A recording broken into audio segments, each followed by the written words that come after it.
Morning, everyone. It's around 6 o'clock again.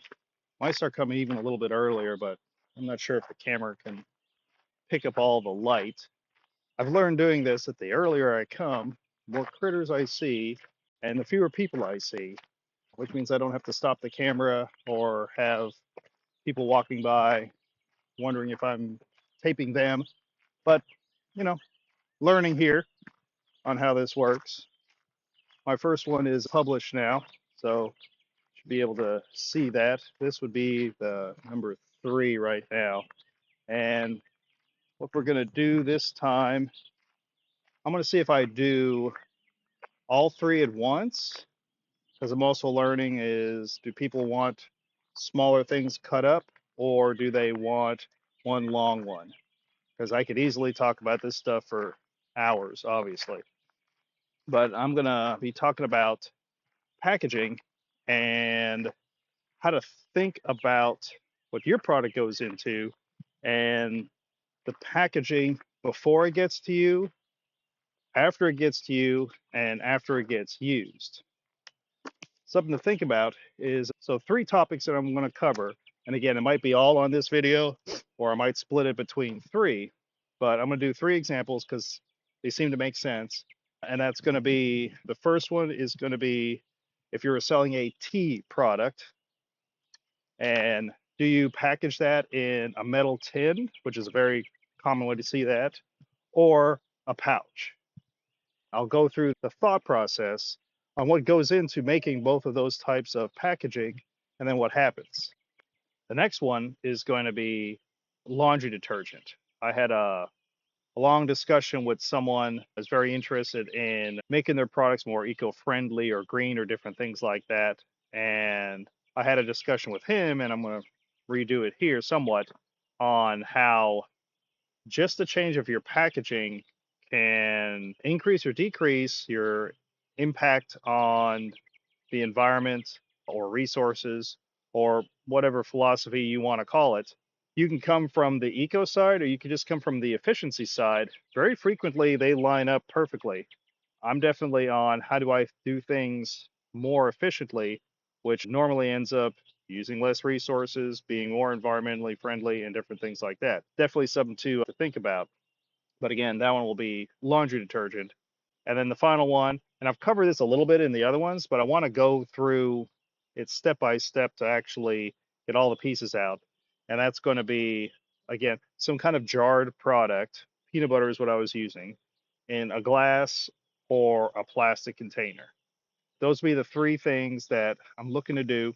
And you tell me, do you like one long talk with the occasional break if we see something around here, or do you want one short talk, 15 minutes less on each one, and then they're separate from each other? Comment below. Let me know what you prefer, and of course, if you have other things that you're looking for your business on how to think about your products, how to run more efficiently. That's what we do for our clients and help them organize what's going on, help them figure out what they're already doing, because oftentimes they've gotten there by just sort of pushing through. And now it's time to look back and see, what are the good things that you're doing that we can replicate, and what are the things that aren't so great that we can eliminate and replace with better processes. Okay, first one, tea. The thing to think about, we'll just make the assumption your company sources, makes, whatever, you've got good tea, right? It could be organic or not, but it's a reasonably premium tea. But now you go, well, how do I package this? And this is going to be loose tea, not bag tea.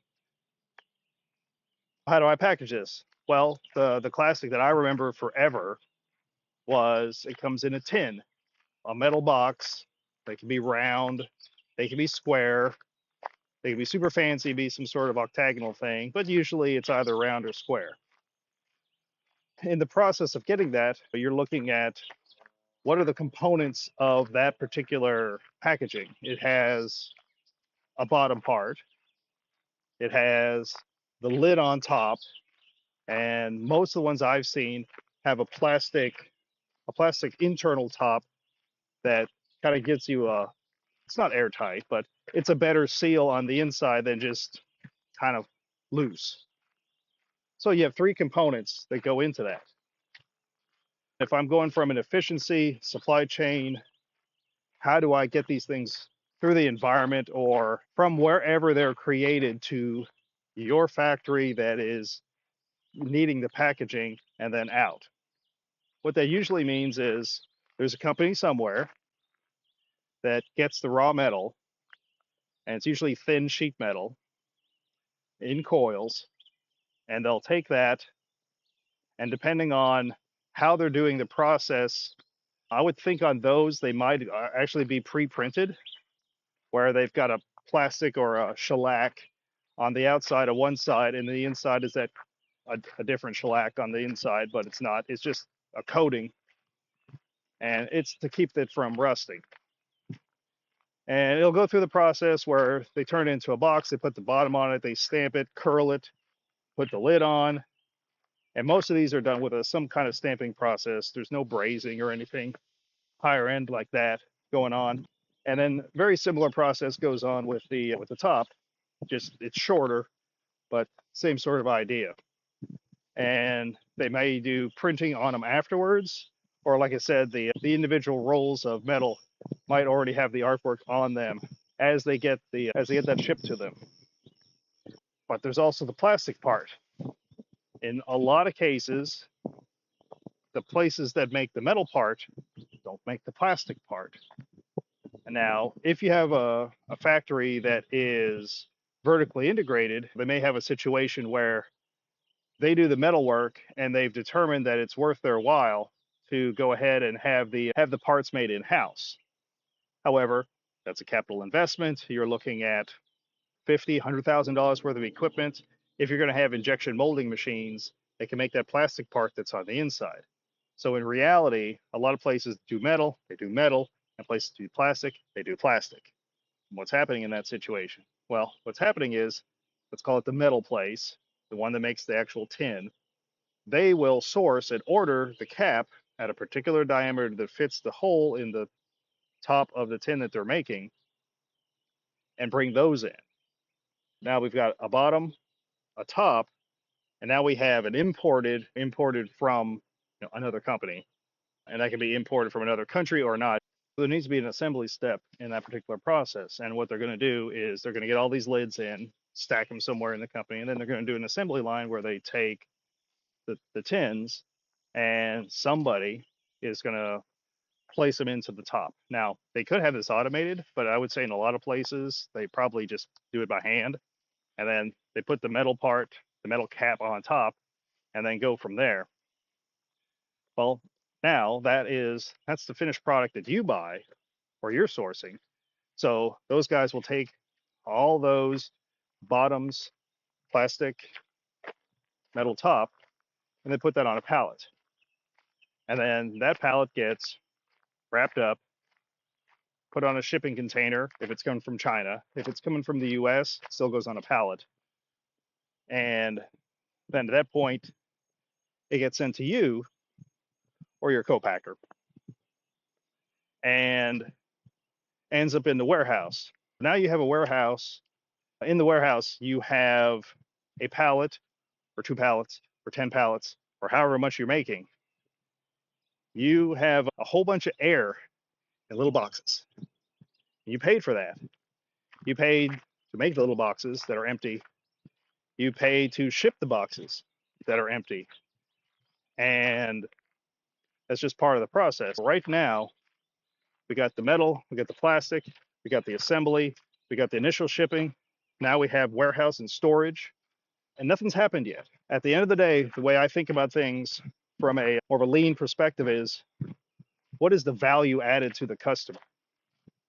And right now it's zero because there's no product. And until it gets in the customer's hand, then you could look back and go, were these particular steps beneficial? And the answer could be yes or no. But as it stands right now, you've paid money and you have stuff that from a customer perspective is useless. An empty metal tin. Now, what do? You have to take these to your production line, and depending on how this was made in the first place, and this is a caveat, you might buy the tins and they have the caps already on, like I talked about with that assembly step, because they want this to be complete when you get it. Or you've got a situation where you bought you buy, instead of the people that made the tin, you buy the plastic one. The people that make the tins tell you where to get the plastic part from, and now you've ordered that in separately, because ultimately you're going to take those tins and you're going to put them on your fill line, whether this is a person with a scoop putting them in, or a partially automated line where someone puts the tin in there, they hit a button, and a certain weight of tea goes into there. Either way, you need to have the plastic cap not on there so you can put the tea in and put it back and put the metal cap on it, and then usually shrink wrap the whole thing, because you don't want it to open in transit, and that could also be your safety seal to make sure no one's tampered with it. You have to think about these different things on the packaging, how that's going on. We have all these steps so far on the metal tin part. Now we've got that. We've got our finished product. It's going into cases. Those cases go into pallets. Those pallets go either to retail shelf or to Amazon. That's that particular process. Gets to the customer.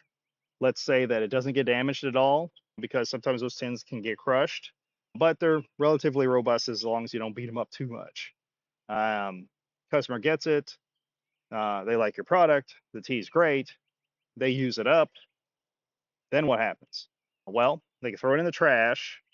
They can throw it in the recycle. They can reuse it. Those are about your options there. A lot of, depending on what it is, if it's a nice looking tin, some people, me included, kind of feel guilty throwing away. It's like, hey, this looks nice. It's got good artwork on it. It's rigid. It's a piece of metal. But after you have 10 emptied tins of tea, you're not going to keep them around. If you throw them in the recycle bin, that can work, but you have to pay attention to dissimilar materials. So what would happen is, if you just throw the whole thing in, it's empty, but you throw the whole thing in there, that plastic part in the middle is going to mess up the process as far as recycling. That's usually, it's some kind of steel. I don't know exactly what it's made of, but the metal, the magnetic parts in the recycling will pick that up, just like tin cans and stuff like that. However, you've got a piece of plastic that goes along with it. They'll need to pull that piece of plastic out and then send the metal down the metal line, the plastic down the plastic line. And I don't know if that particular plastic is, polypropylene. I would guess. I'd have to look at one to see if it has a little recycling thing, but it's probably polypropylene. It doesn't seem like HDPE, and it's definitely not PET. That is what goes on. So you go from creation of the part, assembly of the part, shipping empty boxes to you, taking it apart so that you can fill it.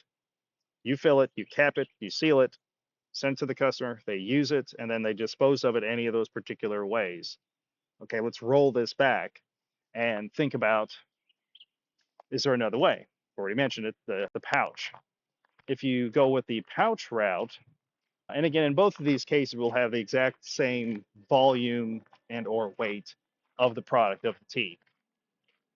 With a pouch, there's all sorts of different versions of them, but you can get super fancy with custom artwork and extra features, vacuum ports, all that sort of stuff.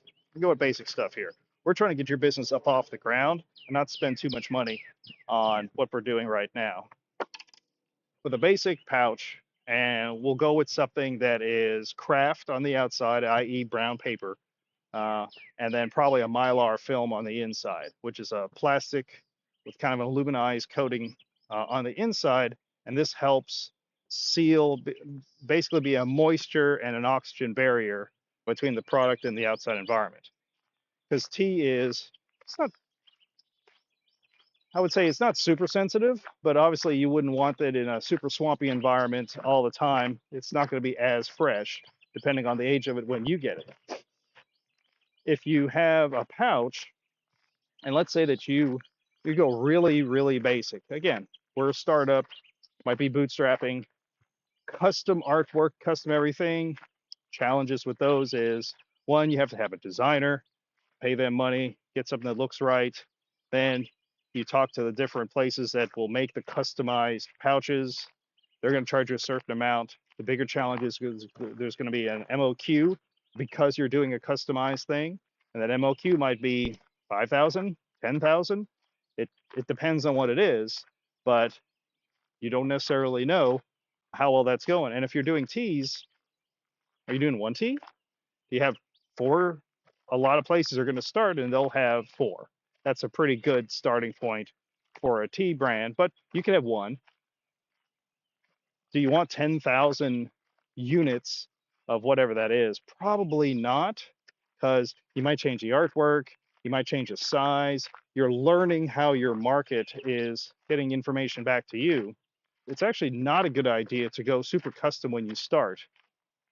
I think another challenge that people have is people look at examples in the grocery store, and those are going to be definitely more mature brands that have 5, 10, in some cases 20 years of research and development on their own brand. Sometimes, especially if they've been acquired with billions of dollars worth of marketing behind them. You're just getting started here, and you've got, like we talked about, you've got your 50,000 into this company. You're not going to drop, you don't want to stop dropping thousands of dollars for this design work, and then I need 10,000 of these bags or pouches. We're going to go with something basic, brown, craft, nothing on it. That means if we have two flavors, we could use the same one for both.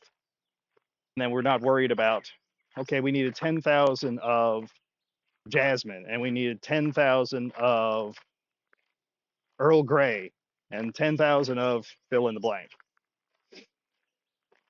What we can do in that particular situation is we can have stickers made. Often you can do this locally. You can definitely do it on the internet, and MOQs for some places are relatively low. You can get large, let's call it a 4x4 sticker, get your artwork done, and get something done that looks nice enough to work for now and get going.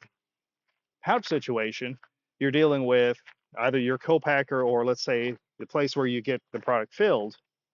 You have the pouches. It depends on thickness and a bunch of different things, but they'll normally come on a roll. I'll make up a number for right now. Let's say there's 500 on a roll. So you'll get it'll be a big roll. It's hard to explain exactly the size of it, but it's going to be as tall as the width of the bag, maybe 10 inches, and then probably about 10 or 15 inches across. This roll fits into a piece of equipment and it pulls it off like a paper towel dispenser. And it'll pull these pouches off, and they're one after another. The equipment is going to pull and cut at a particular time on how these come off. Sometimes they might be pre-perforated, but it depends on there's lots of options, and that's the cool thing is there's competition inside that world on you can get a pouch from 10 different companies and they're all a little bit different. The main thing is whoever your co-packer is or wherever you're getting it filled, what's compatible with their equipment. And then they'll probably tell you, oh, source from here, here, here, here. These are your options. If you're getting the plain version, the MOQs are usually relatively low. You might be able to buy just one roll instead of having to buy 5,000, 10,000 because they're custom. Because you're getting an off-the-shelf solution as far as they're concerned, so they'll sell you onesie twosies. Oh, I see you. You get these, your co-packer puts them on the equipment. It's a basic off-the-shelf one, which also means it tends to be, pretty compatible. Sometimes if you get custom things, the thicknesses or the widths or stuff like that might be a little different. It might gum up their equipment. But now you're getting something, whatever they recommend, get it in plain. They go there and produce that. And notice that instead of having pallets of empty tins sitting in the warehouse that you paid all this money for, somebody produces a roll, something that's the size of a paper towel roll, a big thick one that's 15 inches across or something like that. And you might have two of those. That can be shipped and sit in a single box. But your warehousing for your packaging now is two rolls. That's 1,000 units. Let's say they're 500 each. That's definitely enough to get you started. And then you buy another 2,000, 3,000, and you have those as you produce more product. when you're done, you run those on the line, they come out, and they're relatively stackable. They're going to go into your whatever your case box is. You're selling in units of 12 or 24, usually 12 because let's assume that we have like a 1 pound ish pouch of tea there. Now you've got that. It is going to be a bit lighter because you don't have a metal tin, because the whole weight of the pallets of empty metal boxes that we have is added to the weight of your tea, your final product. Going back to selling on Amazon, is the cost of fulfillment is X, Y, Z in weight, and Amazon's going to do a calculation based off of that. Well, your dimensions for your pouch, and what I could do, and I think I'll go ahead and put up in the top, and I'll at this point I'll do it earlier in the video. I'll put a picture like up here of the tin and a picture up here of the pouch, and I'll do it here too. I know when I realized that we needed to do that, so you see the difference between the two. But there's going to be a weight difference. There's going to be a, let's call it, how fragile or robust. If I take one of those tins and I'm a little rough with it, they're okay. But if I really hit them, they're going to dent or scratch. I've definitely gotten tins of tea through Amazon where the corner is just mashed. And that means it took significant amount of force to do that, but it happens. If I get it in a pouch, other than running it over with a fork truck, there's or stabbing through it, you're not going to hurt them because they're paper, they're flexible, and they're relatively lightweight.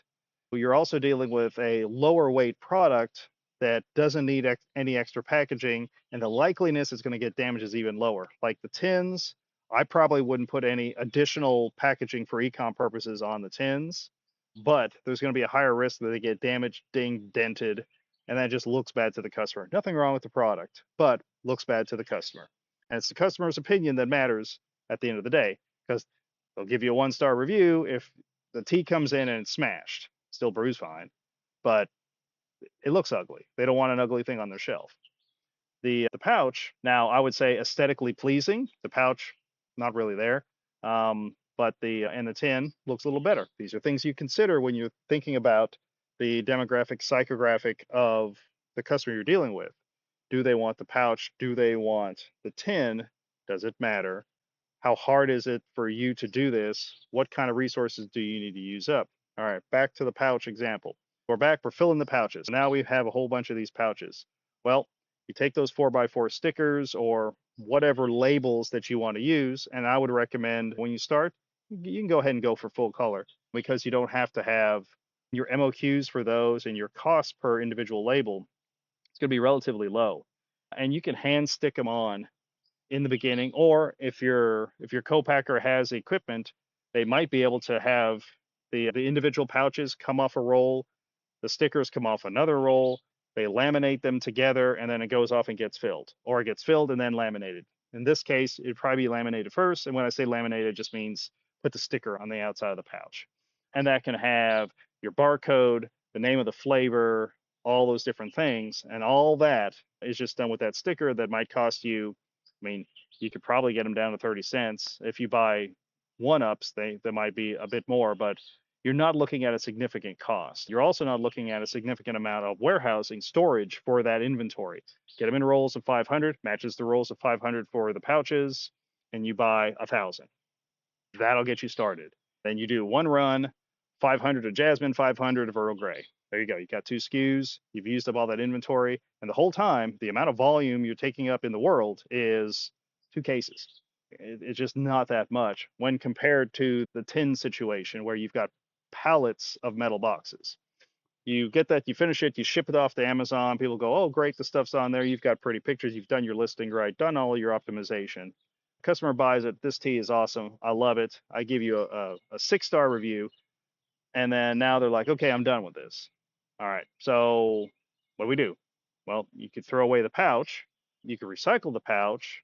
You can compost the pouch. Maybe. Those are kind of the options.